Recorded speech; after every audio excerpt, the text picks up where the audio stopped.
C'est le bonus de l'émission et la suite de l'interview, toujours en compagnie de David Farah pour la question cash.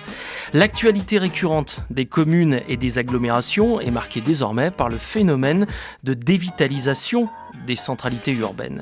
Forcément, la commune du Chambon-Feugerolles n'échappe pas à ce combat. Alors David Farah, quel est aujourd'hui votre diagnostic sur cette réalité et surtout, quels sont les remèdes que vous appliquez pour assurer la revitalisation de votre centre-ville ?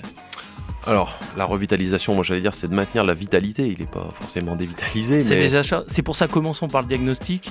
Voilà. Aujourd'hui, quel arrêté de situation ?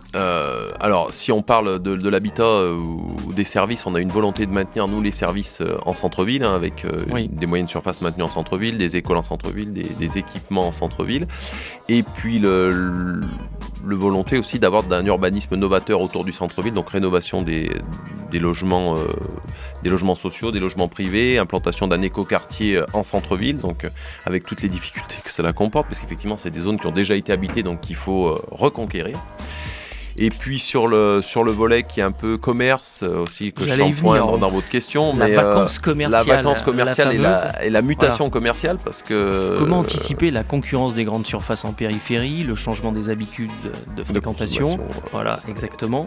Parce que là, on a une double révolution. On a eu les grandes surfaces, mais j'allais dire que cette révolution-là, elle est passée, on l'a subie, mais on a la révolution numérique qu'elle on subit de plein fouet et à laquelle il faut s'adapter, de laquelle il faut pas se cacher. Hein.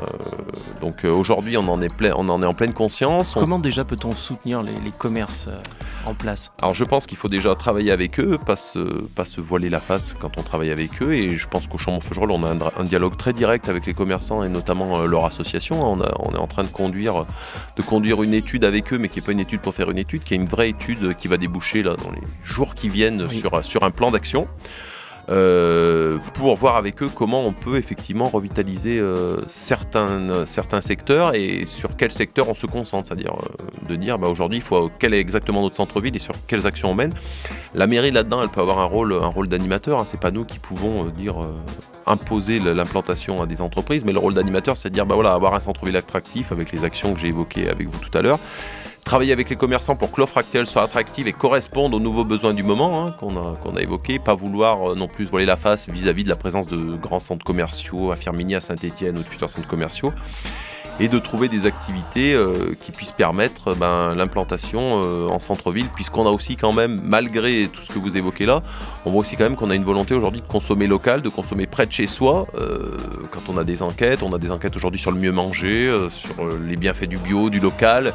Absolument. Ça, il faut qu'on puisse y répondre, et donc on y travaille. On a implanté au Chambon-Feugerolles depuis 4 ans un marché de producteurs les mercredis après-midi pour répondre aussi aux besoins des actifs, pour permettre aux gens de consommer des produits qui viennent du Chambon-Feugerolles, de Roche-la-Molière, de Saint-Bonnet-de-Château. Enfin, là, on voit qu'on a un vrai succès. Et il faut qu'on essaye de développer tout ça aussi sur notre centre-ville avec un renouvellement de l'offre commerciale sur certains secteurs.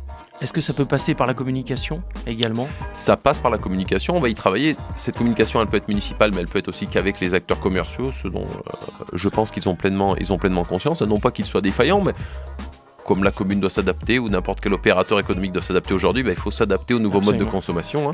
Hein. Ne serait-ce qu'aujourd'hui, il n'y a plus d'annuaire papier. Si on veut un numéro de téléphone d'un commerçant ou des horaires, il faut pouvoir le trouver sur Internet. Quand on voit les demandes, je fais un parallèle, mais aujourd'hui on déploie la fibre au Chambon-Feugerolles, et quand on voit les demandes des gens pour ce besoin de fibre, donc on voit qu'ils utilisent cet outil-là et que cet outil-là ils utilisent aussi pour consommer. C'est ce qui nous remonte, donc dire comment nos commerçants peuvent s'adapter à ça, et comment on attire de nouveaux commerçants, sachant qu'il ne faut pas non plus dire on va aller chercher des commerçants, des prendre à Firminy, aux communes alentours et Camaret, Roche-la-Molière. C'est d'essayer de créer de la consommation sur le territoire. C'est compliqué. Si une commune avait la solution, je pense qu'une commune de 13 000 en périphérie, elle la vendrait et elle serait riche. Aujourd'hui, elle l'a pas. Donc nous, on travaille là-dessus. On essaie aussi de pas réinventer la poudre. On travaille avec la Chambre des métiers, on travaille avec la CCI, on travaille avec la Caisse des dépôts et consignations. Donc voilà, pour dire vraiment, on se place dans tous ces process-là pour essayer de revitaliser. Il faut surtout pas, je pense, être résigné, et se dire oui, c'est comme ça et de toute façon on n'y peut rien. On va essayer de faire le maximum, et je pense qu'on pourra obtenir des résultats. Je peux pas encore donner le plan d'action puisqu'il est en train de se finaliser, mais ça va être... En tout cas, c'est vrai qu'en termes de constat, lorsqu'on est sur l'hypercentre de la ville du Chambon-Feugerolles, les boutiques qui ont plutôt des devantures assez attractives. On a des choses quand même rénovées, assez récentes. On a l'impression qu'on n'a pas, même en termes de vacances, de choses trop dégradées. Vous n'avez pas de difficultés éventuellement avec des propriétaires bailleurs, des choses comme ça? Si, comme je pense nombreux collègues de l'agglo, Bien sûr. de la métropole, on a ces problématiques-là qui sont des propriétaires par exemple qui n'habitent pas sur le secteur, qui n'ont pas conscience des prix locatifs et fonciers du secteur de Saint-Étienne Métropole, et avec lesquels il est compliqué de faire comprendre qu'il faut louer au vrai prix et qu'on ne peut pas louer au prix du mètre carré parisien ou lyonnais. Donc là-dessus, même chose, une des actions qu'on va conduire, c'est effectivement en lien avec les organismes consulaires d'interroger ces propriétaires et de travailler avec eux pour leur faire comprendre qu'il faut pouvoir remettre leurs biens sur le marché.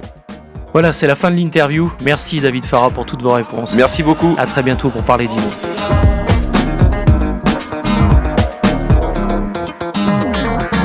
À l'UNPI, des propriétaires sont à l'écoute d'autres propriétaires.